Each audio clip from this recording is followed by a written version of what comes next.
नमस्कार, super prime time में आपका स्वागत है। आपके साथ मैं हूं Sumera Khan. Super prime time में हम आपको दिखाएंगे दुनिया भर की बड़ी और अहम खबरें, world exclusive stories, world breaking news और वॉर ब्रेकिंग न्यूज। तो शुरुआत सुपर प्राइम टाइम की उस बड़ी खबर के साथ जो युद्ध के मैदान से आ रही है। रूस ने क्रीमिया में हमले का बदला लिया है।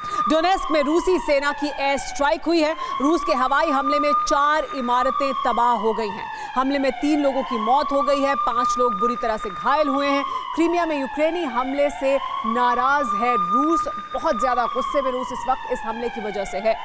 क्रीमिया में इस वक्त विनाश की बहुत बड़ी आग भड़की हुई है। ज़ेलेंस्की सेना ने क्रीमिया में अब तक का सबसे बड़ा हमला कर दिया है। यूं तो क्रीमिया पर यूक्रेनी फोर्स 100 घंटे से लगातार हमले कर रही है, लेकिन 24 घंटे के अंदर यूक्रेनी सेना ने जो कुछ किया है उससे पूरे रूस में दहशत फैल गई है। यूक्रेन ने कुछ घंटों के अंदर ही क्रीमिया में 6 जगहों पर ATACMS मिसाइलों से आक्रमण किया। यूक्रेन के टारगेट पर रूस के एयरबेस और नेवल बेस थे। सवाल यही है कि यूक्रेन के इस हमले का परिणाम क्या होगा।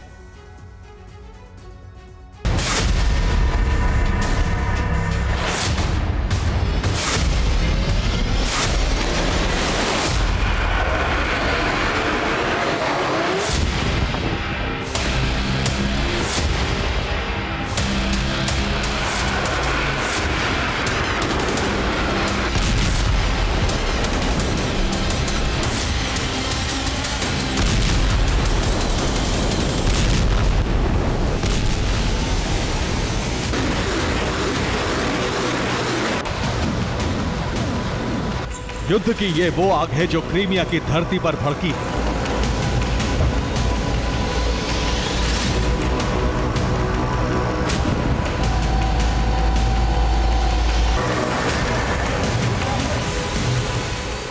इस बारूदी आग में क्रीमिया जल रहा है।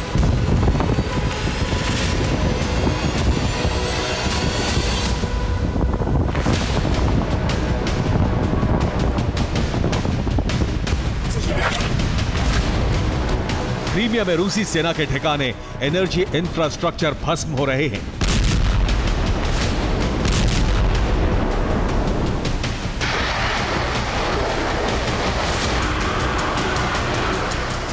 क्रीमिया के कई इलाकों में जो आग लगी है वो यूक्रेन के ATACMS आक्रमण का परिणाम है।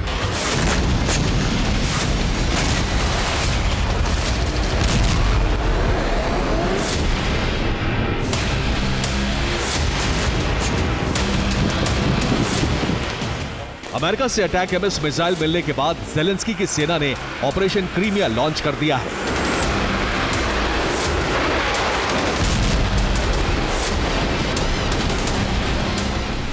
यूक्रेनी फोर्स क्रीमिया में 100 घंटे से लगातार विस्फोट कर रही है, जिससे रूसी सेना को बहुत बड़ी चोट पहुंच रही है। अमेरिका से लॉन्ग रेंज मिसाइलें की पहुंची। इसके बाद सोमवार से यूक्रेन के हमले शुरू हो गए, जो अब तक जारी हैं।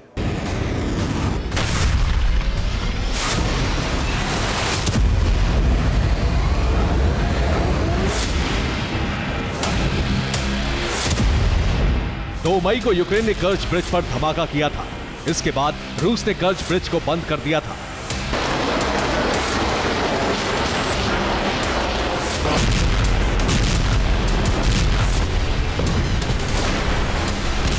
इसके कुछ ही घंटों बाद यूक्रेन ने क्रीमिया में अब तक का सबसे बड़ा हमला कर दिया। इस बार यूक्रेन ने क्रीमिया में रूस के एयरबेस और नेवल बेस को टारगेट किया।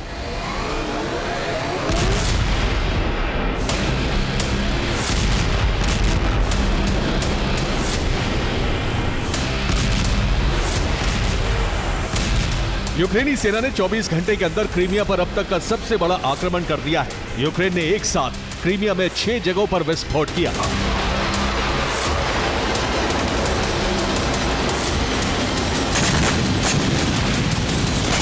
सिम्फेरोपोल में यूक्रेन ने रूस के एयरबेस पर कई ATACMS मिसाइलें दागी। सेवेस्तोपोल में रूस के नेवल बेस को भी टारगेट किया गया। फियोदोसिया में रूस का नेवल बेस और एयरबेस दोनों है। यहां भी कई धमाके रिपोर्ट हुए हैं। येवपतोरिया में रूसी नेवल बेस पर हमला किया गया। येल्ता में रूस की एयरफील्ड पर विस्फोट हुए। जनकोई में रूसी एयरबेस पर कई मिसाइलें आकर गिरी।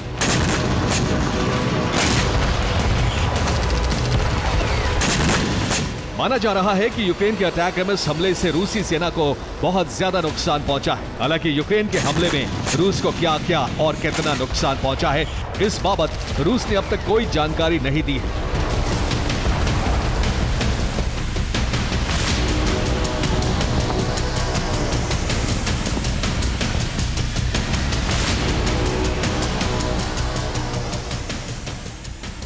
लेकिन यूक्रेन के मुताबिक जनकोई एयरबेस पर उसने रूस के एक S-400 डिफेंस सिस्टम को तबाह कर दिया। इसके अलावा एयरबेस के रनवे को नुकसान पहुंचा है। इस सैटेलाइट तस्वीर को देखिए, ये जनकोई एयरफील्ड की तस्वीर है। यूक्रेन के हमले से पहले रूस का एयरबेस ऐसा था, यहां सब कुछ ठीक था। अब दूसरी तस्वीर को देखिए, ये हमले के बाद की उसी एयरबेस की सैटेलाइट तस्वीर है, जिसमें रूस का एक S-400 तबाह दिख रहा है।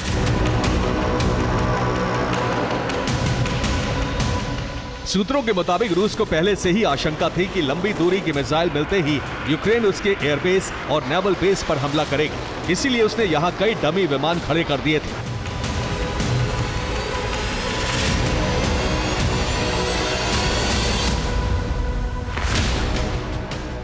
ऐसे में संभव है कि रूस को उतना ज्यादा नुकसान ना हुआ हो जितना दावा किया जा रहा है।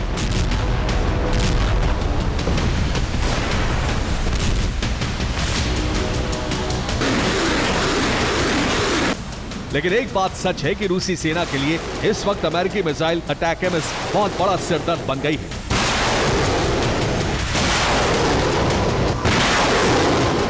रूसी एयर डिफेंस को भी धोखा देने में कामयाब हो रहे हैं। रूस के पास अभी ऐसी कोई तकनीक नहीं है जो 100% सटीकता के साथ अटैक एमएस मिसाइल को इंटरसेप्ट कर सके।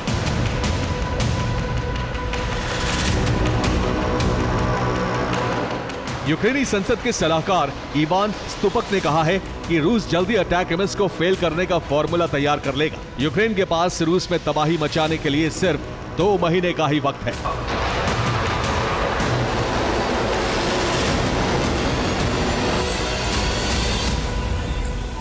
यही वजह है कि यूक्रेन ज्यादा से ज्यादा तबाही मचाने में जुटा है। यूक्रेन न सिर्फ रूसी धरती पर धमाके कर रहा है, बल्कि युद्ध के मैदान में भी अटैक एमएस मिसाइलों से हमला कर रहा है।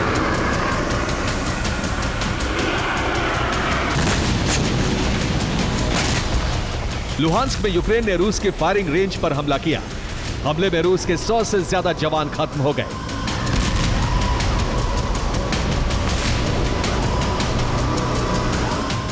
ऐसे में अब सवाल यही है कि आखिर अटैक एमएस मिसाइल में ऐसी क्या तकनीक है जिसकी वजह से रूस के एयर डिफेंस सिस्टम इसे तबाह नहीं कर पा रहे हैं। रूस के लिए अमेरिका की यह मिसाइल इस वक्त सबसे बड़ी चुनौती क्यों बन गई है?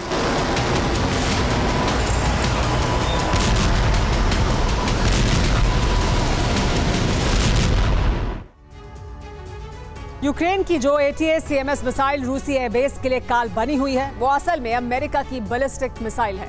इस मिसाइल की लंबाई 13 मीटर होती है। ये मल्टी रॉकेट लॉन्चर सिस्टम से फायर की जाती है। इसकी मारक रेंज 300 किलोमीटर है, मतलब ये 300 किलोमीटर दूर मौजूद टारगेट को ध्वस्त कर देती है। ATACMS मिसाइल की गति 1235 किलोमीटर प्रति घंटा है। ये GPS से गाइडेड होती है। इसकी तकनीक ऐसी है कि ये रूसी एयर डिफेंस सिस्टम को धोखा दे देती है। यही वजह है कि क्रीमिया में यूक्रेन के ATACMS हमले कामयाब हो रहे हैं।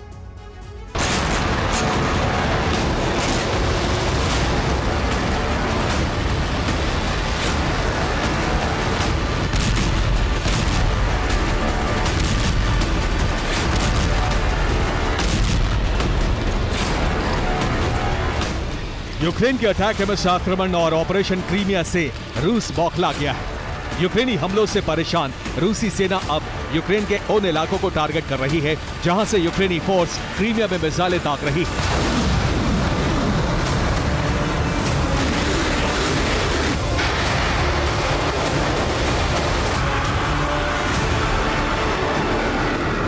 रूस ने सबसे बड़ा हमला यूक्रेन के ओडेसा में किया। यहां रूस ने यूक्रेन के हथियार डिपो, ऑयल रिफाइनरी और गैस स्टेशन को टारगेट किया।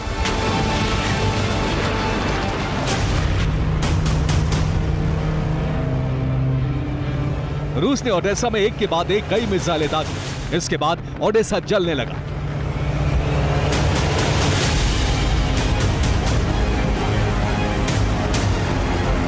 रूस के हमले में यूक्रेन का हथियार डिपो जल गया, ऑयल रिफाइनरी और गैस स्टेशन भस्म हो गए।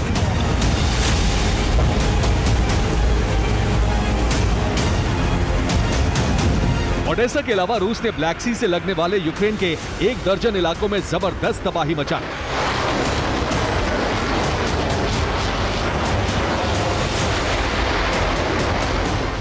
ओचाकोव में रूस ने यूक्रेन के सैन्य बेस को तबाह कर दिया। यहां यूक्रेन के हथियार और 13 सैनिक खत्म हो गए।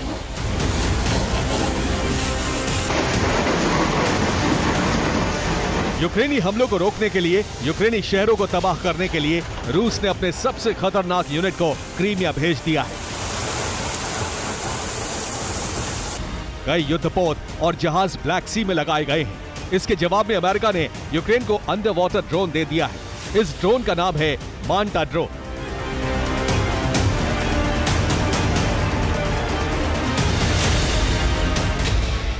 अमेरिका ने इस ड्रोन को समंदर में युद्धपोत को तबाह करने के लिए तैयार किया है। माना जा रहा है कि यूक्रेन इस ड्रोन से रूस की ब्लैक सी फ्लीट में तैनात वॉरशिप का खात्मा करेगा।